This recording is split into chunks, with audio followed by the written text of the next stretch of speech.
Senhor Deus, obrigado por estarmos aqui. Obrigado, Senhor, pelo teu precioso sangue que nos lava de todo pecado. Obrigado, Senhor, por essa noite. Ó Deus, use-me, Senhor, para falar aquilo conforme a tua vontade, ó Pai. Para a honra do teu nome e da tua glória, Senhor. Amém. Irmãos, eu vou só afastar uma coisinha aqui.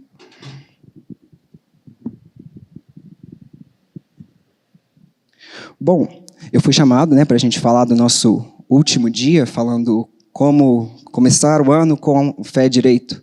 Nós já tivemos excelentes pregações aqui falando sobre fé. E nada mais justo, já que estamos falando sobre fé, vamos abrir em Hebreus 11. Só que antes da gente dar uma olhada lá especificamente, eu estive refletindo durante esses nossos dias de pandemia, o National Health Service, o Serviço Nacional de Saúde, que é tipo o SUS da Inglaterra, eles estiveram cuidando dos primeiros casos da Covid-19, desde catalogar e cuidar das pessoas de risco. E a ala em que eles tiveram os casos mais graves, a ala principal desse hospital recebe o nome de uma pessoa muito importante. Ela recebe o nome de Florence Nightingale. Então, Florence Nightingale, ela nasce em 1820, um tempinho atrás. Ela é filha nobre de uma família aristocrata na Inglaterra e ela recebeu toda a educação que o dinheiro podia lhe dar na época. E ela conta nos seus diários que, quando pequena, a cachorra da família ali tinha quebrado a pata e ela ajudou a tratar. E também ela pôde tratar um braço deslocado de uma de suas empregadas. E enquanto lia a Bíblia, dos seus 16 para os 17 anos, ela falou no seu diário que Deus me chamou para o seu serviço. E, a partir daí, ela apresenta para os seus pais que ela deseja trabalhar com enfermagem. Os pais de Florence ficaram impressionados com a atitude dela. A enfermagem, na época, era uma coisa bem diferente do que a gente conhece hoje, justamente por conta dela. Eu trouxe aqui, em específico, 2 depoimentos sobre como a enfermagem funcionava.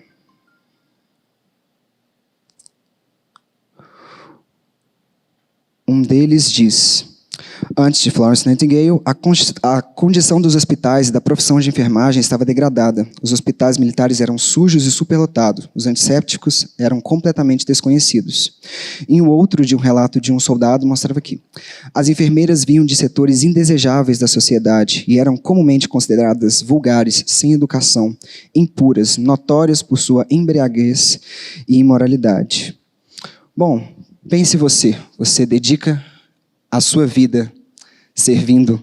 Você dedica a sua vida servindo a um país. Por algum milagre, você é achado no campo de batalha, trazido para um hospital, e quem administra os seus remédios, cuida dos seus ferimentos, troca as bandagens, é uma pessoa que não está lá porque quer, está lá porque está presa, muitas vezes está bêbada, prostitutas, e, no caso dos soldados que eram renegados, que não se ajustavam ao exército, coxos, mancos e por assim. No continente a situação não muito melhor.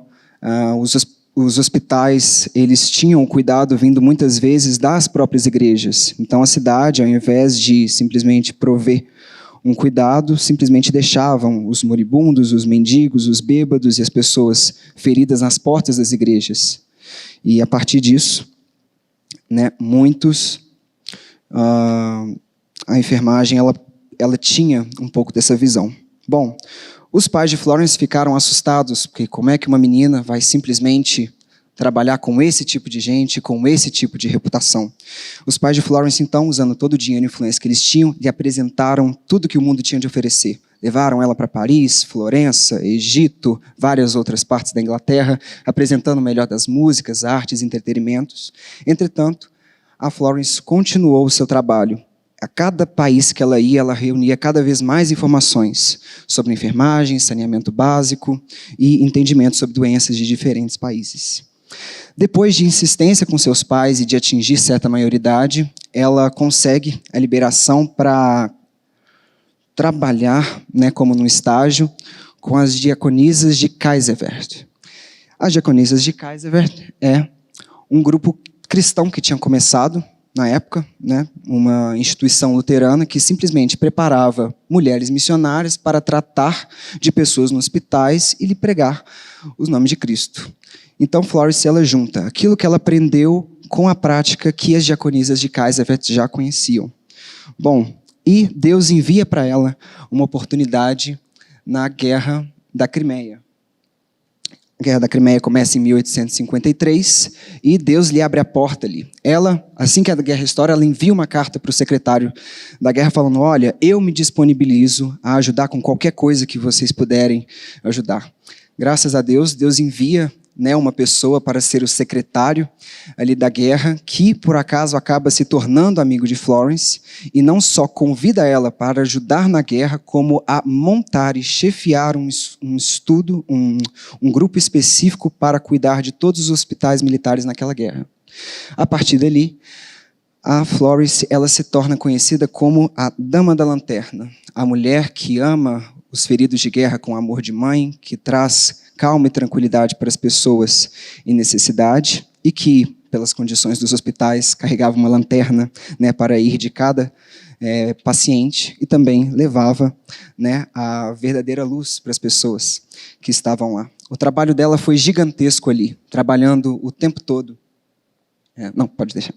Trabalhando o tempo todo ali em alterar o quadro de as dietas alimentares que as pessoas teriam na época, em simplesmente trabalhar com saneamento básico, numa época onde não havia antissépticos, morfina ou penicilina. E a partir do final daquela guerra, o trabalho dela foi gigantesco. Só que ela não parou por aí. Assim que a guerra acabou, ela teve o seu verdadeiro desafio. Ela deixou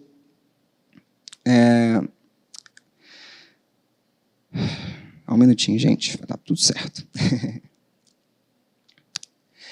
Ela partiu para o seu verdadeiro desafio, que foi aplicar tudo aquilo que ela havia visto na Guerra da Crimeia para o resto de toda a Inglaterra.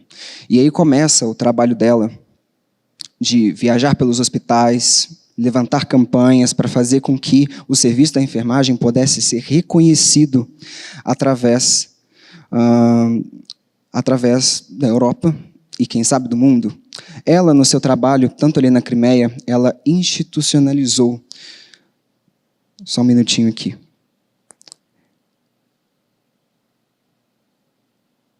Ela institucionalizou, além de evangelismo e leitura bíblica, incorporou estudos bíblicos e também reuniões de orações como parte do estágio das enfermeiras, indicou pastores, mestres e diáconos para os hospitais.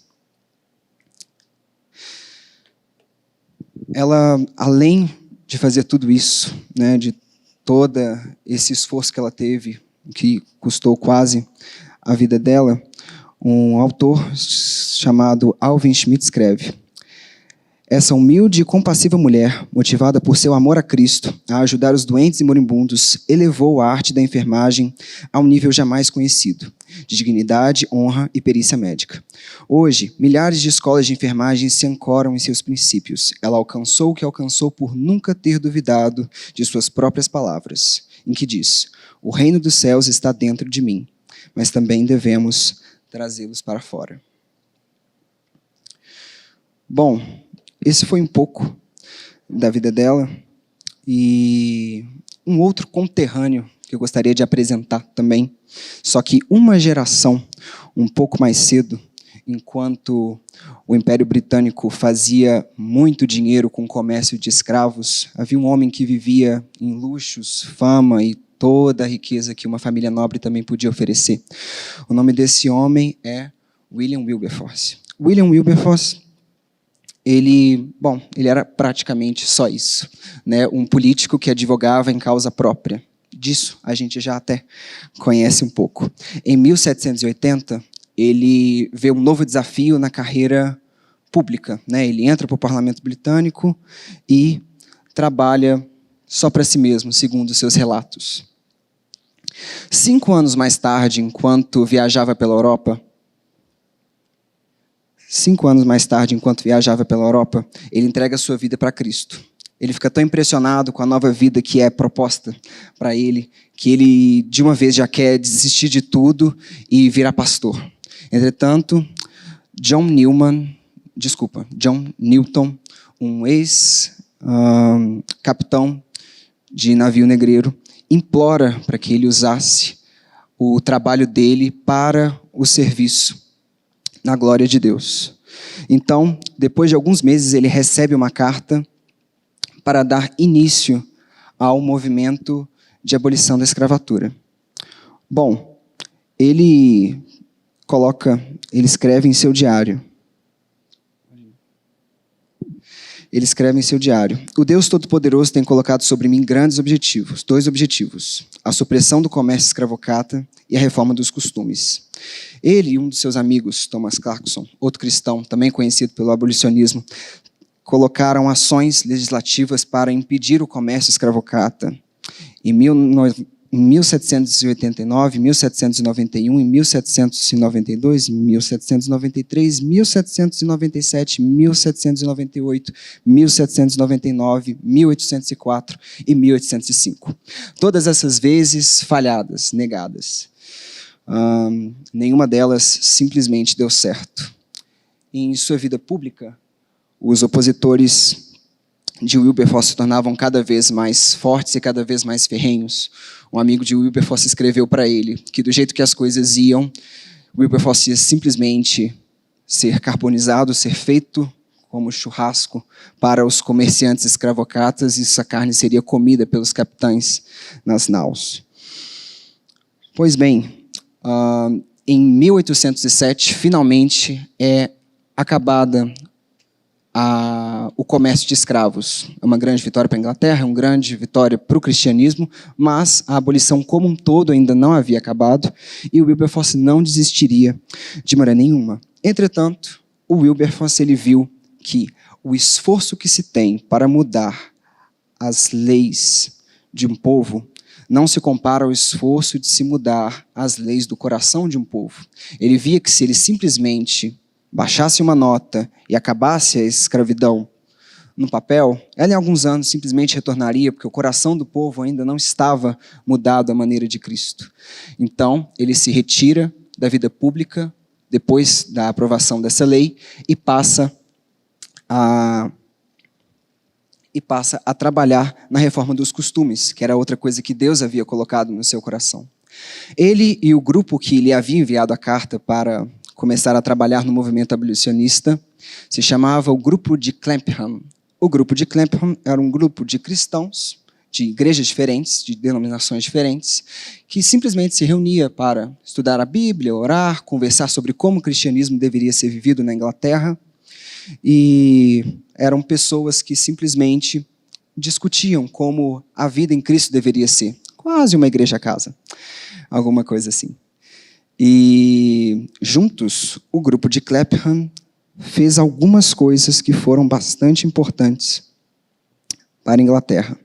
Juntos, eles ajudaram a fundar escolas cristãs para os pobres, reformar as instalações das prisões, combater a pornografia, realizar missões cristãs no estrangeiro, batalhar pela liberdade religiosa. Eles também financiaram fazendas para escravos libertos viverem livres em outros lugares além da Inglaterra, além de combate na exploração de trabalhos infantis e muitas outras iniciativas. Só uma curiosidade também, Wilberforce é o fundador da primeira instituição a prevenção contra a crueldade aos animais. Essa instituição existe até hoje. Olha só como é que ele passou de um político que vivia bebendo, jogando e se entregando aos prazeres da vida para um homem completamente apaixonado com a criação que Deus fez, e resolveu tratar dela com mordomia. Bom, o trabalho abolicionista continuou após a, não exatamente saída dele. Depois que ele saiu, ele enviou várias pessoas à vida pública para que se continuasse o trabalho. Em 1833, 3 dias antes da morte dele, é aprovada finalmente o final da escravidão, tanto na Inglaterra como nas outras colônias britânicas. Bom, eu reuni a história dessas duas pessoas em específico por um único motivo. Já que o tema da nossa pregação é fé, eu gostaria de falar que isso é fé. Wilberforce viu, através da fé, de que um povo ele poderia ser mudado para a glória de Deus. Ele viu que uma das maiores doenças que a Inglaterra tinha era a inconformidade, a conformidade total com a questão da escravidão, e que simplesmente trabalhar isso por meio da política não ia dar certo. Florence viu a dignidade que a enfermagem deveria alcançar e começou a trabalhar em cima disso, né, levando o ser humano, né, e principalmente o ser humano que está em dor, a um outro nível, amando eles com o amor de Cristo. Né? Ela sempre foi lembrada pelos feridos de guerra nos hospitais como literalmente uma espécie de mãe. E como nós todos conhecemos, né, o capítulo 11, versículo 1 de Hebreus. Ora, a fé, a certeza das coisas que se esperam e a convicção de fatos que não se veem. Wilberforce e Florence viram isso, né, e suas ações continuam até hoje. O texto que eu gostaria que a gente pudesse ler em Hebreus 11 é simplesmente Hebreus 11, 39, em que diz: Ora, todos esses que obtiveram bom testemunho por sua fé, não obtiveram, contudo, a concretização da promessa. O que eu quero dizer com isso?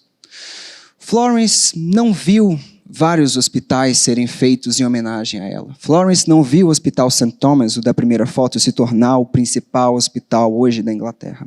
Florence não viu que o juramento da enfermagem foi escrito por ela. Ela não viu que o dia do seu aniversário é o Dia Internacional da Enfermagem. Ela não viu até que ponto a enfermagem seria colocado hoje a partir dela. Wilberforce não viu que várias ruas, avenidas e alguns vilarejos na África, Caribe e na Inglaterra receberam o seu nome. Ele não viu que um ano após a sua morte, mais de 800 mil escravos foram libertos. Bom, fé é isso, né? Eles não viram, mas eles, pela sua convicção no Senhor, já estavam lá. Eu escolhi a vida dessas pessoas como exemplo, mas eu poderia ter escolhido qualquer uma das pessoas que a gente já encontra em Hebreus 11.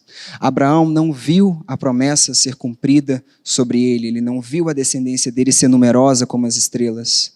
Moisés não viu o povo da terra prometida chegar finalmente à terra prometida.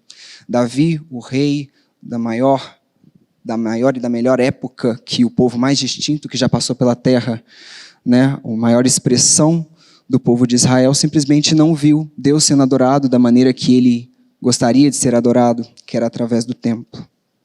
Bom, e afinal de contas, é isso. Uma coisa que eu gostaria de citar também, que quando a gente volta um pouquinho antes no texto, versículo 37, vou mencionar aqui. Falando sobre os heróis da fé, foram apedrejados, provados, cerrados pelo meio, mortos a fio de espada, andaram peregrinos, vestidos de peles de ovelhas e de cabras, necessitados, afligidos, maltratados. Versículo 28. Homens dos quais o mundo não era digno, errantes pelos desertos, pelos montes, pelas covas, pelos antros da terra. Bom, explicando um pouquinho, né, rápido da vida desses dois. Pode voltar, Marcelo. Explicando um pouquinho rápido da vida dos dois, eu não pude falar por todas as coisas difíceis que eles passaram. Né? Eu não pude explicar a dificuldade que os dois passaram. Né? Eu não falei que a dificuldade que a Florence passou por ser uma mulher da aristocracia britânica, não estar casada, não ter pretendente nenhum, ir para o meio da guerra, ela foi chamada de louca várias vezes. E dá até para dar um desconto, né? Quem numa guerra simplesmente quer ir para lá, cuidar de doentes? Eu não preciso falar muito das dificuldades que o Wilberforce teve. A gente já mora no Brasil, mexer com política é muito complicado, né? Sempre você tem várias instâncias disputando o poder e simplesmente peitar a economia da Inglaterra, né, que girava bastante em torno da escravidão, para simplesmente falar, olha, é um dever moral que nós devemos fazer isso. Foi algo realmente muito difícil. Eu não falei que a Florence passou 11 anos de cama. Ela teve uma doença, né, que ela adquiriu depois de ficar indo de tantos em tantos hospitais. Ela ficou 11 anos numa cama. Não parou de trabalhar nem um dia sequer em toda a sua área médica. Wilberforce foi surrado algumas vezes e assaltado também. Então, isso foi parte daquilo que eles passaram. Mas, como a própria palavra fala, homens dos quais o mundo não era digno, errantes pelos desertos, pelos montes, pelas covas e pelos antros da terra. Quando a gente continua aqui, no capítulo 12, versículos 1 e 2, a gente tem uma coisa que eu acho muito interessante, que diz: portanto, também nós, visto que temos a rodear-nos tão grande nuvem de testemunhas, desembaraçando-nos de todo o peso e do pecado que tenazmente nos assedia, corramos com perseverança a carreira que nos está proposta, olhando firmemente para o autor e consumador da fé, Jesus, o qual, em troca da alegria que lhe estava proposta, suportou a cruz, não fazendo caso da ignomínia, e assentado à destra do trono de Deus. Bom, nós temos hoje essa nuvem de testemunhas. Nós temos Abraão, nós temos Moisés, nós temos Raabe, nós temos Florence, nós temos Wilberforce. Também nós temos Jonathan Edwards, Vincenzo Pezzi, nós temos C.S. Lewis, Albert Schweitzer e várias outras pessoas. Pessoas cujo exemplo estão para nos guiar, estão, né, para nos mostrar verdadeiramente o que eles fizeram e quais são os reflexos das suas ações em nós hoje. Assim como ondas de um lago em que você atira uma pedra, né, em que as ondas continuam ressoando, né, assim também é a ação e a obra desses homens que continuam, né, atravessando gerações e tempos e que todos nós nos beneficiamos hoje. Bom, e a última coisa que eu tenho a trazer como reflexão é essa. Quero dizer, você consegue? Assim, não estou falando que a gente deveria reunir grupos para falar como o Brasil deveria ser mudado para a glória de Deus ou se deveríamos fazer hospitais. Excelentes ideias a propósito. Mas você consegue, num trabalho, agir de maneira tão ética, segundo a palavra do Senhor, de que esse mesmo trabalho te possa fazer ser lembrado muito depois de você ser demitido, muitas vezes demitido até por conta desta mesma ética. Eu vi a história de um irmão nosso, de um cristão.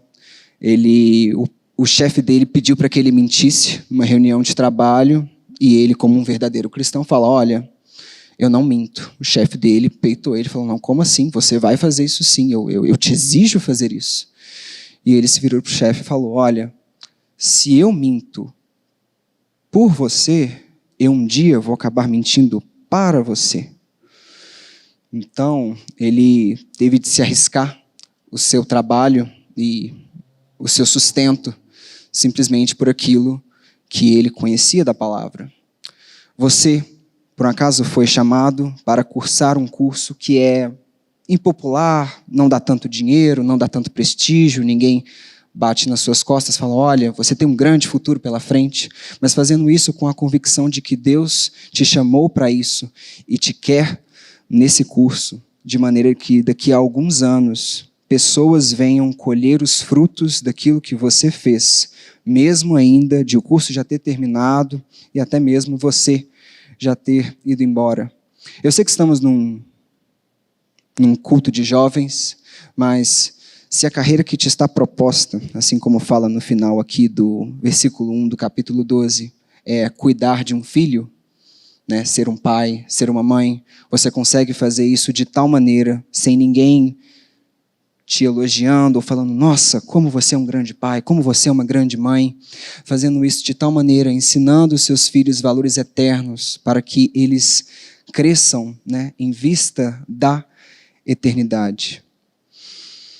Bom, nós temos essa grande nuvem de testemunhas atrás de nós, né? Pessoas que nós podemos ver os seus exemplos e que continuam conosco até hoje. E, como diz aqui o versículo 2, Assim como Jesus, o qual, em troca da alegria que lhe estava proposta, suportou a cruz, não fazendo caso da ignomínia, e está sentado à destra do trono de Deus. Florence sofreu bastante na sua vida, né? De repente, no seu meio. Imagine quantas pessoas não a queriam ter como pretendente, todas as suas amizades que ela acabou perdendo para simplesmente se entregar à perícia médica da medicina. Wilberforce foi surrado várias vezes, vários encontros que ele reuniu simplesmente para falar de abolicionismo, simplesmente as pessoas não apareceram e ele teve uma vida bastante estressante. Eles trocaram a alegria presente e momentânea, né? Os dois eram de famílias abastadas, ricas, eles simplesmente poderiam continuar a sua vida, tanto nas alegrias que essa vida tem para oferecer, ou na mesmice do cristianismo, de ficar sentado e só ouvir, e só receber, e não proporcionar nada. Então, irmãos, também nós temos a nos rodear grande nuvem de testemunhas, que nós possamos nos desembaraçar do peso do pecado que sempre nos assedia e possamos correr com perseverança para a carreira que nos está proposta. Saiba a carreira que te está proposta, no mesmo sentido que nós ouvimos 3 semanas atrás, né? Aquele mesmo sentido que nós fomos criados com um propósito, e com um propósito eterno, e que nós vimos na semana seguinte, né? Que o Deus Todo-Poderoso nos separa como uma igreja para o seu serviço, e que nós vimos semana passada todas as disciplinas espirituais que é bom se ter para alcançar isso. Então, irmãos, que nós possamos seguir esses exemplos, que nós possamos fazer isso, e assim como continua, né, no capítulo 13, capítulo 13, saiamos, pois, a ele fora do arraial, levando seu vitupério. Aqui não temos cidade permanente, mas buscamos a que há de vir. Florence e Wilberforce buscaram, e dentre vários os outros que andaram atrás de nós na fé, que nós possamos buscar essa terra também. Amém?